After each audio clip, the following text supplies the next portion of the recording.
The Indonesian Air Force just entered a new era. Earlier this week, the first Indonesian A400M arrived in Jakarta, strengthening Indonesia's airlift capability, which for decades have been served by the legendary Hercules family. But now, since the A400M is here, is it really better or just a bigger version of Hercules? Today, let's find out what the A400M can do that the Hercules can't, what it cannot replace, and why it's special for Indonesia.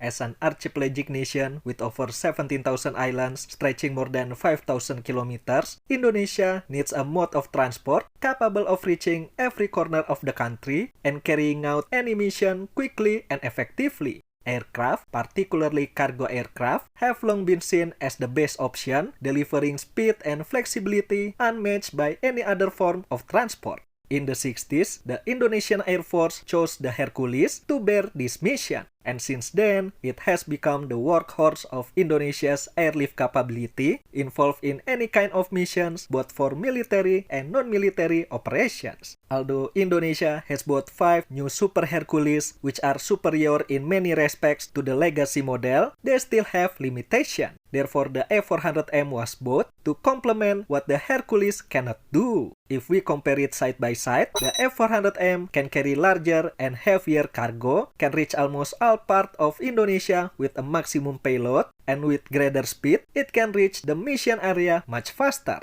But what does this comparison actually mean in real operational terms? With its payload capacity, the A400M enables Indonesia to airlift nearly all of the Army's and Marine's land equipment except for the MBT. Trucks, tactical vehicles, APCs, IAVs, and even medium tanks can now be transported quickly and efficiently by the Air Force's newest asset. Last year, the Army acquired the Harimau medium tank and Pandur, each of which weigh 35 and 22 tons respectively. Thanks to the A400M's heavy lift capability, the medium tank and IAV could soon join the Quick Reaction Force, the PPRC. I know it can only carry one at a time, but still, the A400M expands commanders and military planners' options, allowing operations to be planned with greater flexibility and making full use of their available resources. Indonesia is frequently struck by natural disasters such as earthquakes, tsunamis, and typhoons, which cause extensive damage to public and civilian infrastructure. And in most cases, heavy-duty equipment must be brought in from bigger cities. Until now, only the Navy has had the capability to transport large, heavy-duty equipment to disaster-affected regions. However, this method is time-consuming and results in the loss of critical response time. The A400M can step in by airlifting vital equipment to the disaster area before the Navy arrives with the rest. Furthermore, the Indonesian A400M is in the MRTT version, meaning besides conducting transport missions, it can also act as an aerial tanker.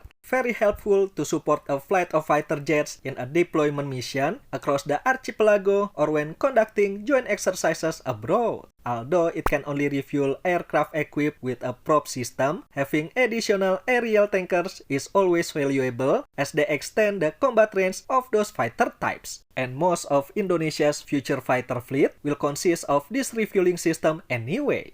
But like everything in this world, it is not without its shortcomings. Although the A400M can take off and land on unprepared airstrips, the requirements for doing so are more demanding and complex than Hercules. This makes the Hercules family better for remote island operations.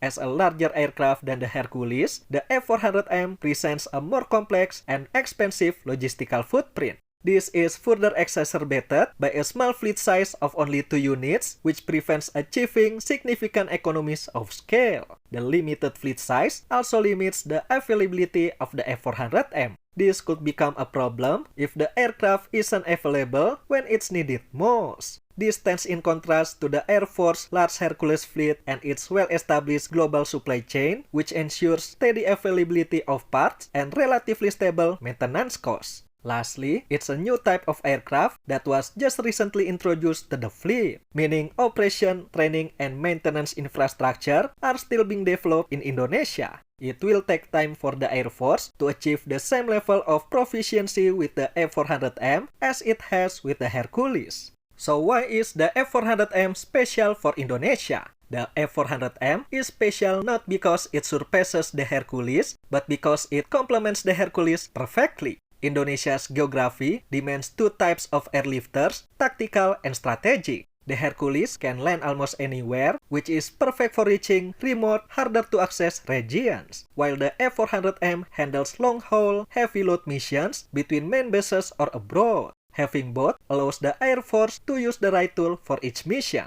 Second, it's about the strategic independence and regional projection. With the A400M, Indonesia can deploy troops or deliver aid internationally, faster, farther, and in greater quantities. It gives strategic reach and shows that Indonesia can respond beyond its borders as mandated by the President during the handover ceremony this week. Meanwhile, the Hercules keeps domestic air mobility strong and connected. The Hercules is still Indonesia's workhorse, while the A400M is its long arm.